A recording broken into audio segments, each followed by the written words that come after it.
Efectivamente, consultores, les da la bienvenida a un módulo más de nuestro diplomado de Psicología Clínica. Mi nombre es Gloria María Ávila Quiñones, yo soy psicóloga clínica, egresada de la UPTC, especialista en Psicología Clínica y Desarrollo Infantil de la Universidad El Bosque.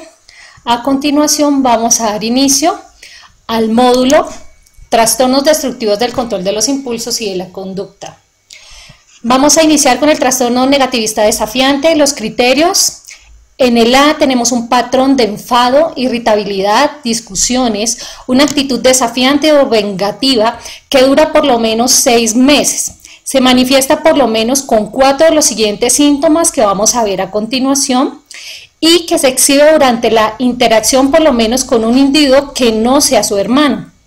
Aquí hace referencia a la importancia de que estos comportamientos que se van a empezar a observar deben estar relacionados con otro grupo de pares que pueden ser del colegio o pueden ser de su comunidad o de su barrio. Una de las características que podemos observar en este trastorno es el enfado o la irritabilidad. Vamos a ver niños o adolescentes que a menudo pierden la calma, están susceptibles, se molestan con facilidad, uno los llama por su nombre, responden mal, te miran mal, incluso puedes evidenciar de pronto que mueven los hombros como si no les importara lo que uno les está diciendo. Pueden estar enfadados y con una actitud de resentimiento. Discusiones, actitud desafiante, esto generalmente es de los niños y de los adolescentes hacia las figuras de autoridad, llámese sus padres de familia, docentes, los abuelos, los tíos. A menudo desafía activamente o rechaza satisfacer la petición por parte de figuras de autoridad o normas.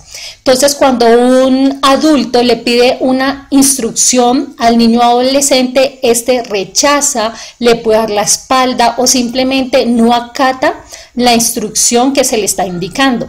A menudo molesta a los demás deliberadamente. ¿Qué significa? Que no necesita que un niño lo esté molestando o un adolescente, sino que él por sí mismo empieza a molestar e incomodar a las demás personas y lo hace muy insistentemente.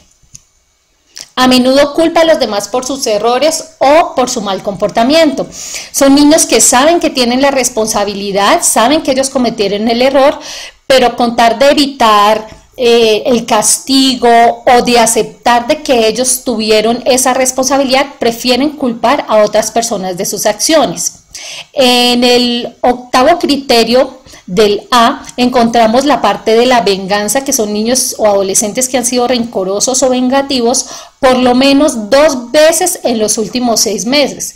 Es importante aquí aclarar que cuando hablamos de venganza hablamos de acciones que son premeditadas, fueron planeadas, no son conductas impulsivas o que se dieron de momento, sino que tenía una intención de hacer sentir mal a la otra persona.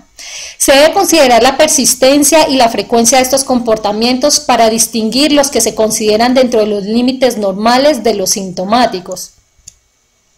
En los niños de 5 años o más el comportamiento debe aparecer por lo menos una vez por semana durante al menos 6 meses, a menos que se observe otro criterio como el A8, que es el que mencionamos sobre la venganza. Si bien estos criterios de frecuencia se consideran el grado mínimo orientativo para definir los síntomas, también se deben tener en cuenta otros factores. Por ejemplo, debemos revisar la frecuencia, la intensidad del comportamiento y si esta frecuencia y la intensidad rebasa el límite de lo normal esperado para la edad del niño, su sexo y su cultura. Nosotros nos encontramos donde residimos acá en el departamento de Boyacá, no tenemos unas culturas tan marcadas como son las tribus indígenas, donde es muy normal de pronto los actos de los arrebatos, el aislamiento, quedarse callado. Entonces nosotros aquí sí podemos evidenciar, por ejemplo, un niño de 5 años no es normal que esté de mal genio, que esté irritable todo el tiempo y que pareciera que tuviera un motorcito en el cual empieza a molestar y a molestar a los demás, los empuja, los chulla con objetos. Es aquí donde decimos que la frecuencia y la intensidad no es normal acorde a la edad y al contexto sociocultural del niño o del adolescente. B. Ese trastorno del comportamiento va asociado a un malestar en el individuo o en otras personas de su entorno social inmediato. Es decir, estamos hablando de que puede afectarlo con su grupo de amigos, en su colegio, en el caso de adolescentes o jóvenes, en su contexto laboral, en su familia, o tiene un impacto negativo en su área social, educativa, profesional u otras áreas importantes en las cuales él interacciona. C. Los comportamientos no aparecen exclusivamente en el trastorno de un trastorno psicótico. ¿Qué significa? Que estamos seguros de que estamos hablando de patrones de enfado, de venganza, de no acatar normas, de discutir. No estamos hablando que de base hay un trastorno psicótico o que consume algún tipo de sustancia psicoactiva o es un trastorno depresivo o uno bipolar. No se cumplen los criterios para un trastorno de desregulación perturbador del estado de ánimo. Nosotros debemos especificar si es leve, moderado o grave. Leve cuando los síntomas del trastorno se asocian solo a un contexto, es decir, la familia refiere que solo pasa en la casa pero no ocurre en el colegio, o a la inversa, ocurre en el colegio pero estos síntomas no se evidencian en la casa. Sin embargo, también hay que tener mucho cuidado porque a veces nos encontramos con niños que son hijos únicos y obviamente como no tiene otros pares en su casa, él no va a evidenciar la agresividad o la venganza porque no tiene un par de su edad en la misma casa, lo que sí ocurre en el colegio, que hay otros niños de sus mismas edades. Hablamos de que es moderado cuando implica dos contextos, entonces el niño muestra estos síntomas tanto en su casa como en el colegio, o los evidenciamos en el colegio y en su barrio, en su comunidad. Grave cuando hablamos de tres contextos que están involucrados. La familia refiere, bueno, el colegio también nos pueden referir que el niño muestra estas conductas en su comunidad, en la iglesia, en el colegio, en la familia, y si estamos hablando de adolescentes o de jóvenes también lo vamos a ver en su parte laboral. El trastorno explosivo intermitente. Este es un trastorno que debemos tener muy presente, que se debe más que todo a arrebatos y a la impulsividad. La impulsividad no es premeditada y no es un acto planeado.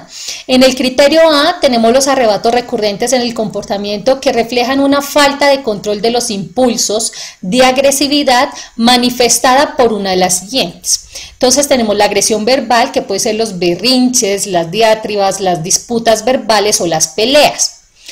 Y la agresión física contra la propiedad de los animales, otros individuos, es decir, hacia las personas, en promedio 2 veces por semana durante un periodo de 3 meses. La agresión física no provoca daños ni destrucción de la propiedad, ni provoca lesiones físicas a animales o a otras personas. En el segundo numeral pueden ser 3 arrebatos en el comportamiento que provoquen daños o destrucción de la propiedad o agresión física con lesiones animales u otros individuos sucedidas en los últimos 12 meses. Entonces, cuando hablamos del anterior, del numeral 1, vemos que los arrebatos deben ser mínimo en un periodo de 3 meses, 2 veces a la semana. Pero aquí en ese numeral 2 hablamos de que hubo una lesión o una agresión hacia la persona o hacia una propiedad y que en este caso ocurrió en un lapso del último año, es decir, en los 12 meses. En el criterio B tenemos la magnitud de la agresividad expresada durante los arrebatos recurrentes es bastante desproporcionada con respecto a la provocación o cualquier factor estresante psicosocial desencadenante. ¿Qué significa? Un adolescente que de pronto le dice a otro adolescente, usted me cae mal, y el otro adolescente coge un objeto, puede ser un ladrillo, puede ser un libro, y lo agrede. Lo que hablamos es que el estímulo desencadenante, que fue verbal, se volvió en la otra persona un factor más de tipo físico. La agresión fue verbal inicialmente, en estos momentos la otra persona responde con agresión física. Es desproporcionada en comparación al desencadenante. Un niño que de pronto le dicen gafufo o que alguien lo empuja y él se voltea y agrede con puños y con patadas. La respuesta ante la primera agresión es mucho más intensa en comparación al estímulo inicial. En el criterio C, los arrebatos agresivos recurrentes no son premeditados, es decir, son impulsivos o provocados por la ira, ni persiguen ningún objetivo tangible, dinero, poder o intimidación. Esto es muy importante en este trastorno porque estamos hablando de que esa agresión desproporcionada, ese arrebato que tuvo la persona fue de forma impulsiva, es inmediata, no fue algo que planeó, porque si yo lo planeo y lo premedito, hablamos de la venganza y no estamos hablando del trastorno explosivo intermitente. D. Los arrebatos agresivos recurrentes provocan un marcado malestar en el individuo, alteran su rendimiento laboral o sus relaciones interpersonales, tienen consecuencias económicas o legales. El individuo tiene una edad cronológica de 6 años por lo menos o un grado de desarrollo equivalente. Entonces no podemos diagnosticar a un niño con este trastorno si tiene menos de 6 años. F. Los arrebatos agresivos recurrentes no se explican mejor por otro trastorno mental. Por eso es importante descartar que no haya un trastorno depresivo mayor o un trastorno bipolar. No estamos hablando de un trastorno de desregulación perturbador del estado del ánimo. No es un trastorno psicótico, tampoco es un trastorno de personalidad antisocial o limítrofe, ni se atribuye a una afección médica, una condición médica propia de la persona, del niño o del adolescente, ni a efectos fisiológicos de alguna sustancia psicoactiva o a medicación que en estos momentos esté consumiendo. En los niños de edades comprendidas entre 6 y 18 años, a un comportamiento agresivo que forme parte de un trastorno de adaptación no se le debe asignar este diagnóstico. Hay que tener mucho cuidado, por eso es tan importante en la valoración que se revise si hubo cambio de colegio, cambio de ciudad, algún cambio significativo y que este tipo de reacciones impulsivas que está teniendo el niño o el adolescente no hacen parte de ese cambio que ha tenido en su vida. Nota, este diagnóstico se puede establecer además del diagnóstico de trastorno de déficit de atención con hiperactividad, también se puede establecer con el trastorno de conducta, también con el negativista desafiante o el espectro del autismo, cuando los arrebatos agresivos, impulsivos, recurrentes superan a los que habitualmente se observan en estos trastornos y requieren atención clínica independiente. Es decir, cuando nosotros podemos establecer estos dos diagnósticos, cuando tenemos que darle el manejo a los dos. Por aparte debo manejar los arrebatos, las conductas impulsivas que son explosivas y también debo manejar el déficit de atención o debo manejar el trastorno de conducta. Trastornos de conducta.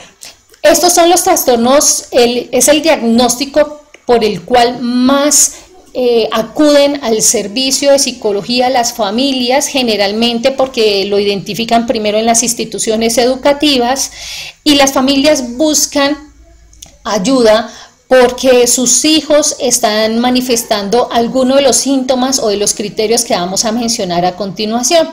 En el criterio A vamos a encontrar un patrón repetitivo, persistente de comportamiento en el que no se respetan los derechos básicos de otros, entonces estamos hablando que este trastorno es de una u otra forma premeditado. Las normas o reglas sociales propias de la edad, lo que se manifiesta por la presencia de en los 12 últimos meses de por lo menos 3 de los 15 criterios que vamos a ver a continuación, existiendo por lo menos uno de ellos en los últimos 6 meses. Aquí encontramos entonces la agresión a personas y animales, a menudo acosa, amenaza o intimida a otros, inicia peleas, en algún momento ha usado un arma que puede provocar daños serios a otras personas, como un bastón, un ladrillo, un lápiz, una botella rota, un cuchillo, un arma, cualquier objeto con el cual él pueda llegar a lastimar gravemente a otra persona. Ha ejercido crueldad física contra personas, contra animales, ha robado enfrentándose a una persona, a una víctima, la ha extorsionado, la ha atracado, ha violado sexualmente a alguien. También vamos a encontrar la destrucción de la propiedad. Es posible que haya prendido fuego deliberadamente con la intención de provocar daños graves. Esta es muy diferente a la piromanía, porque mientras en la destrucción a la propiedad del trastorno de conducta, su intención es hacer un daño o obtener algún beneficio, en la piromanía la persona inicia el incendio es por una tensión que siente, un placer y una tranquilidad después de que inició el fuego. No hay una finalidad de obtener algún beneficio, sino que lo hace más por el placer del fuego. Ha destruido deliberadamente la propiedad de alguien, pero no por medio del fuego. Puede ser con otros objetos como piedras, ladrillos o palos. El engaño o robo. Ha invadido la casa, un edificio, ha abierto carros, el automóvil de alguien. A menudo miente para obtener objetos o favores o para evitar obligaciones. Puede engañar a otras personas. Ha robado objetos de valor no triviales sin enfrentarse a la víctima, como el hurto en una tienda sin violencia ni invasión o la falsificación. El incumplimiento grave de las normas a menudo sale por la noche, a pesar de que las personas le prohíban que no puede hacerlo. Y cuando hablamos de personas es porque hay casos donde no es solo los padres de familia, sino que ya se involucra la policía, los bomberos, otras instituciones públicas, donde han tenido que involucrarse en estos casos. El preadolescente sabe o el niño sabe que no debe hacerlo y sin embargo, a pesar de que está prohibido, lo hace. Esto debe haber iniciado antes de los 13 años. Ha pasado una noche fuera de casa sin permiso mientras vivía con sus padres o en un hogar de acogida, los que llamamos nosotros los hogares de paso, por lo menos 2 veces o una vez si estuvo ausente durante un tiempo prolongado. Hay casos donde los niños se pueden perder una noche, como hay casos donde duran 2 o 3 días desaparecidos. Cuando aparecen no hay una conciencia de las consecuencias de sus actos.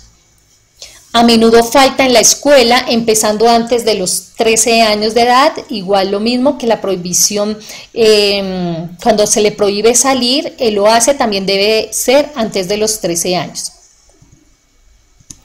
B. El trastorno del comportamiento provoca un malestar clínicamente significativo en las áreas social, académica o laboral. Entonces vamos a ver que tiene problemas con su familia, no tiene amigos, en el colegio refieren que va perdiendo las materias, que incluso es posible que pierda el año. Laboralmente también vamos a ver el ausentismo laboral, frecuentes quejas por parte de los jefes, de los compañeros de trabajo.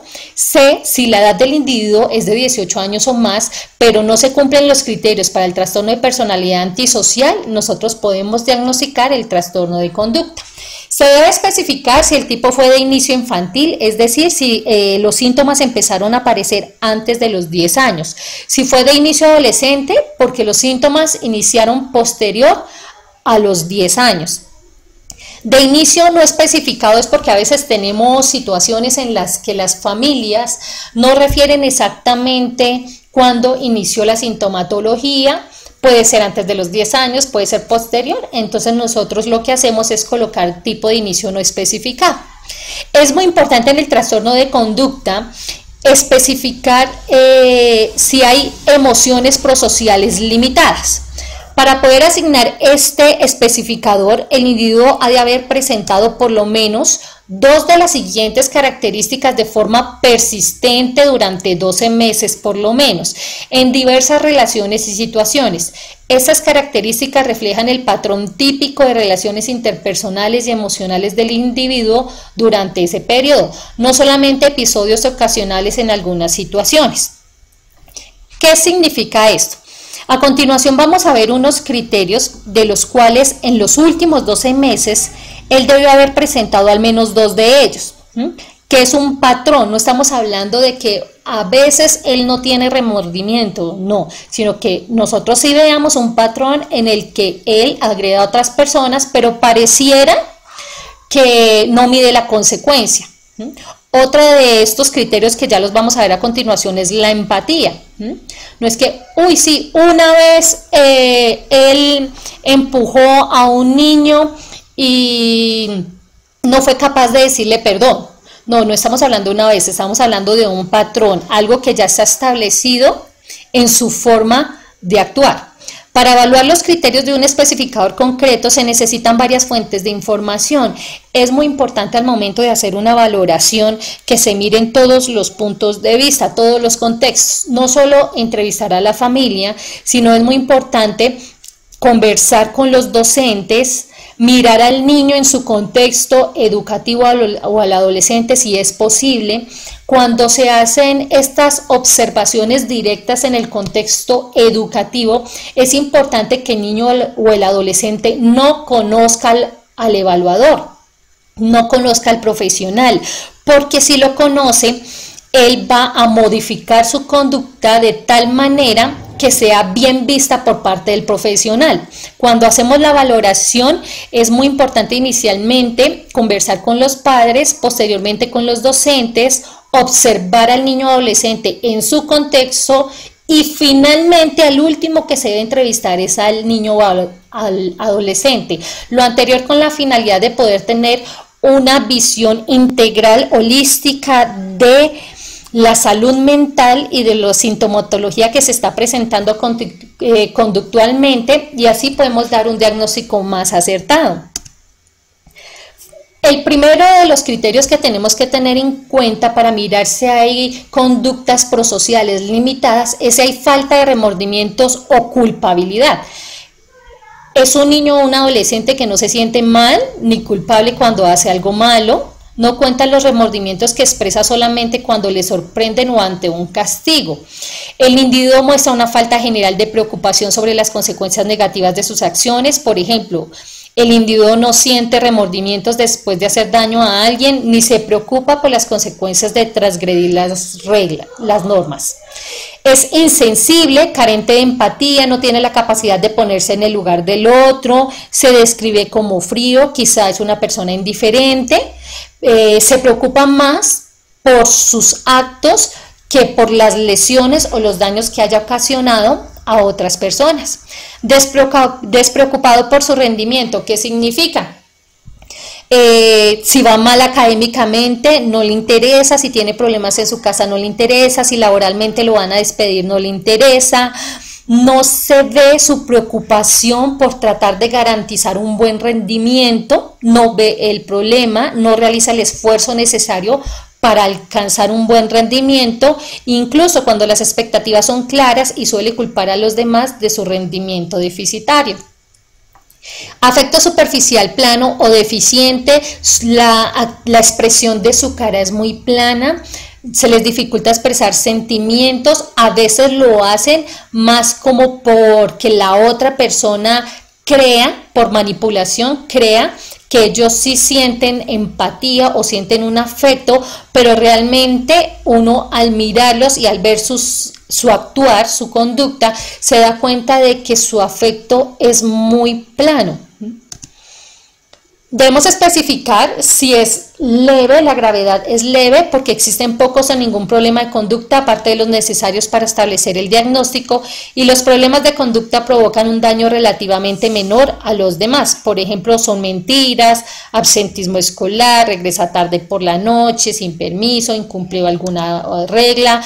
Moderado, cuando ya hablamos que de pronto los síntomas o las conductas son un poco más delicadas, robó a alguien sin lesionarlo, pero simplemente el hecho de enfrentarse a alguien o de romper vidrios, ya estamos hablando de que se empieza a moderar esa conducta a algo más delicado.